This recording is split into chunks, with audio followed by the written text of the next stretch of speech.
प्यारे तलबा व तालिबात अस्सलाम वालेकुम। इससे पहले के पीरियड में हमने 9th में एसएस में सबक नंबर 14 शुरू किया था, जिसमें हमने पढ़ा था हिमालय का पहाड़ी सिलसिला, भारत का दूसरा कुदरती हिस्सा पढ़ा था शुमाली भारत का मैदान। अब उसके बाद हम देखेंगे तीसरा कुदरती हिस्सा जज़ीरा नुमा सतह मुर्तफ़ा। तो जज़ीरा नुमा सतह मुर्तफ़ा ये भारत का तीसरा कुदरती हिस्सा है।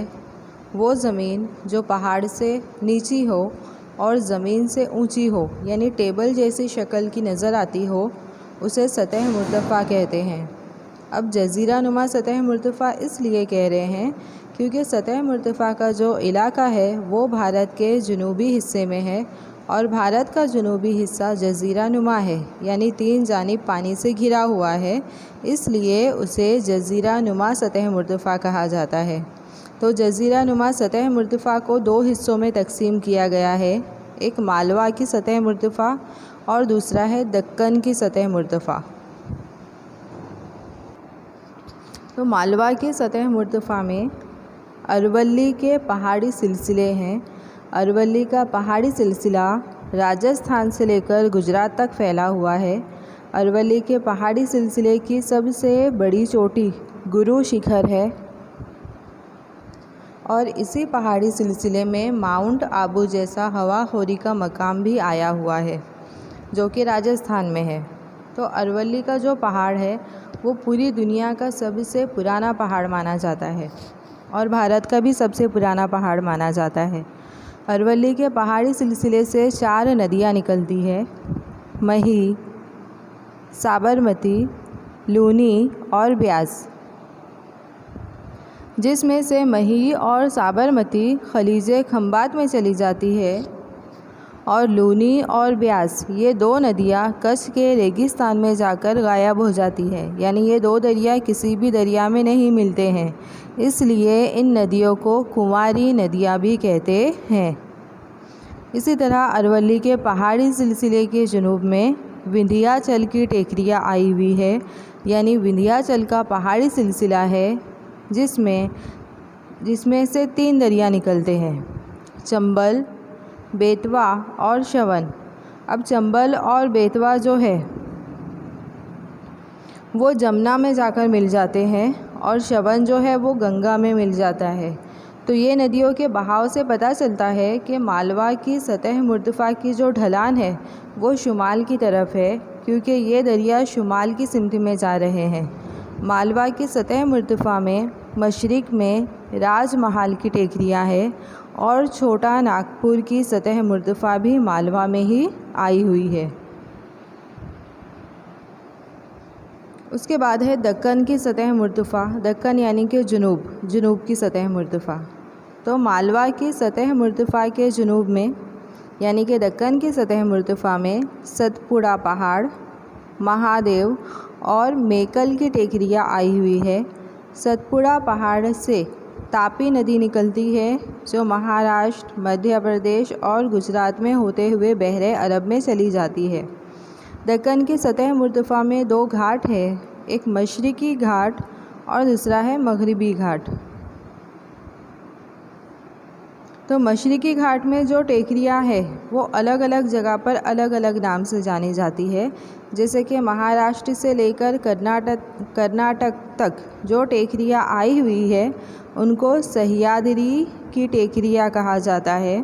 केरल से लेकर तमिलनाडु तक जो टेकरियाँ हैं उनको अन्नाई मुलाई या कौडिमम की टेकरी कहते हैं और जो सिर्फ तमिलनाडु में टेकरियाँ हैं उनको नीलगिरी की टेकरियाँ कहा जाता है। इस तरह अलग अलग रियासत में अलग अलग नाम से इन टेकरियों को जाना जाता है। तो भारत में जो सतह मुर्तफ़ा है उसकी ऊंचाई 600 से लेकर 900 मीटर तक है। उसके बाद हम देखेंगे साहिली किनारे के मैदान। तो भारत के साहिली मैदान को 2 हिस्सों में तकसीम किया गया है,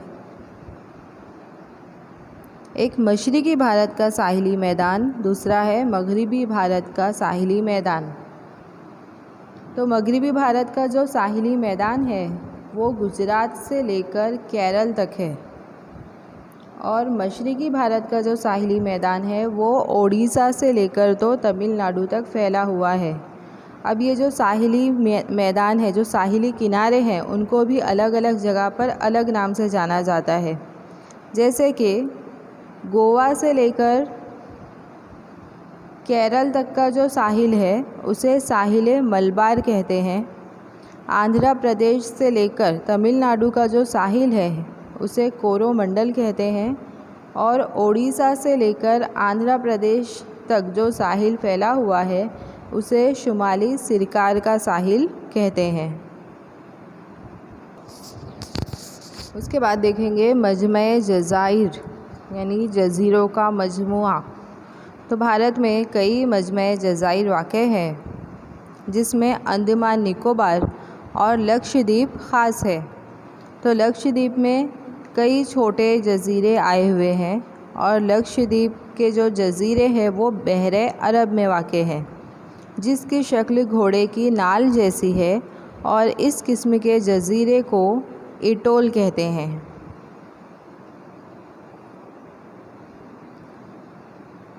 इसी तरह अंडमान निकोबार के जो जज़ीरे हैं वो ख़लीज बंगाल में वाक़े हैं और यहाँ जज़ीरों की तादाद ज़्यादा है, जो भारत के साहिली किनारे से दूर वाक़ है।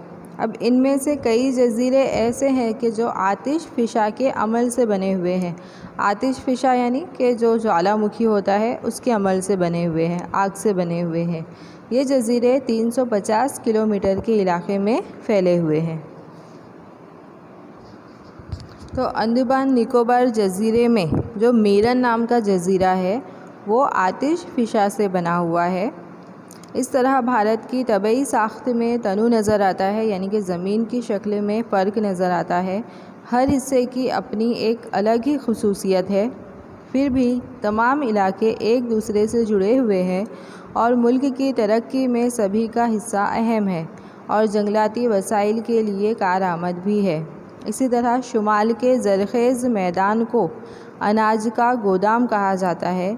जनूबी भारत की सतह मुर्तफ़ा जो है वो मुख्तलिफ़ मादनी वसाइल से खुशहाल है, जिसकी वजह से मुल्क की सनती तरक्की को फ़रोग़ हासिल हुआ है।